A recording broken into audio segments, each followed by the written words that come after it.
Bom dia, meus amigos. Hoje são 17 de outubro. Vamos continuar vendo aqui os Maragatos e a República e neste vídeo o legado castilhista para os gaúchos.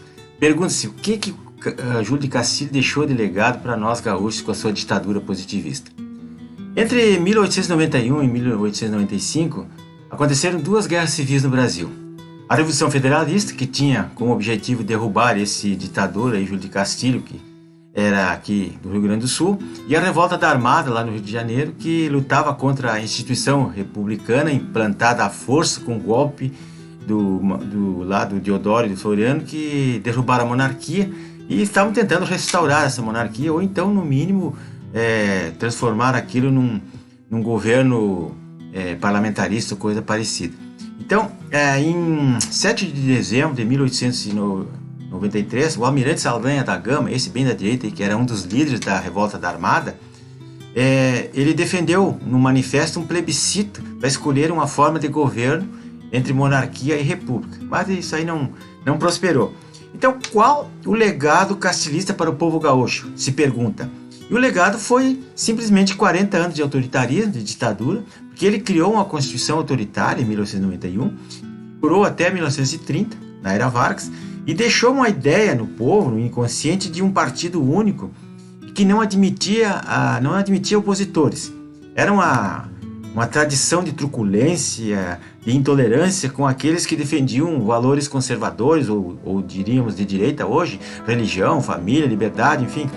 E a direita conservadora, ela viveu momentos muito difíceis. Ela simplesmente sumiu nesses 40 anos seguintes, após a Revolução, e só em 1923, uma outra revolução amenizou um pouco o rigorismo autoritário da Constituição castilhista. Foi aquela revolução entre o pessoal do Assis Brasil e o Borges de Medeiros que eles conseguiram mudar a Constituição e diminuir, amenizar o rigorismo autoritário da Carta do Castilhos com a reforma constitucional, e aí sim conseguiram acabar com a reeleição indefinida dos presidentes, a nomeação de prefeitos e nomear vices governadores de uma forma não democrática, né, autoritária, sem eleições, e fizeram uma série de modificações que valeu a pena.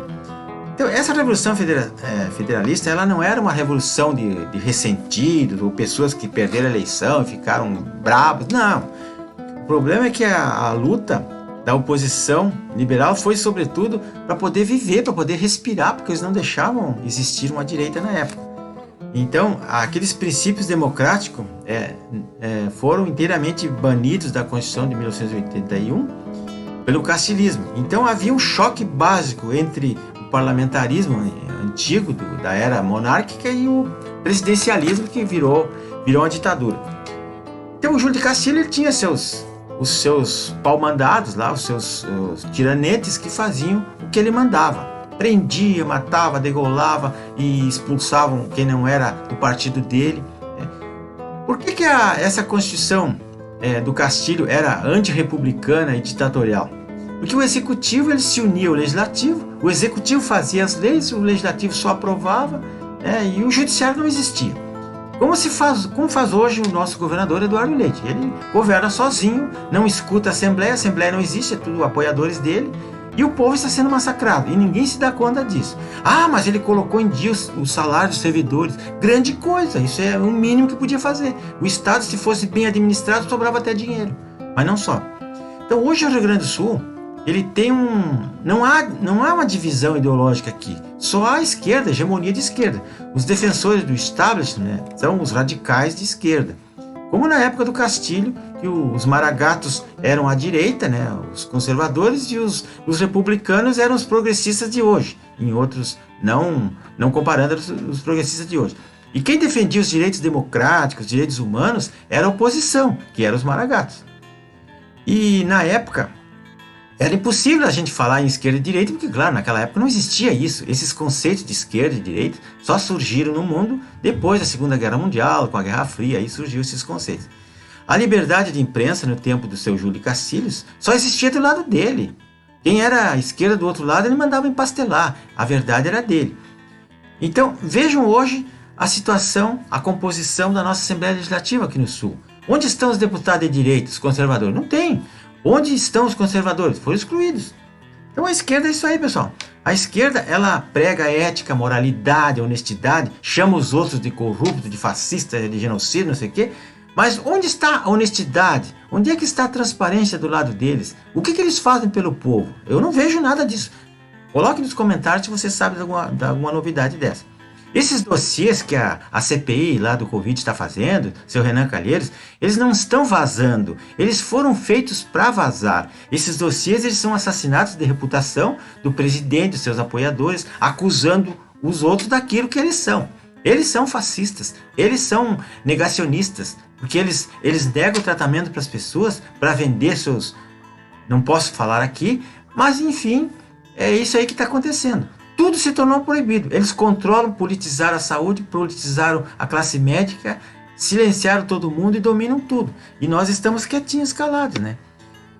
E tudo que é vazado para a mídia é vazado, é feito para vazar, foi feito para divulgar.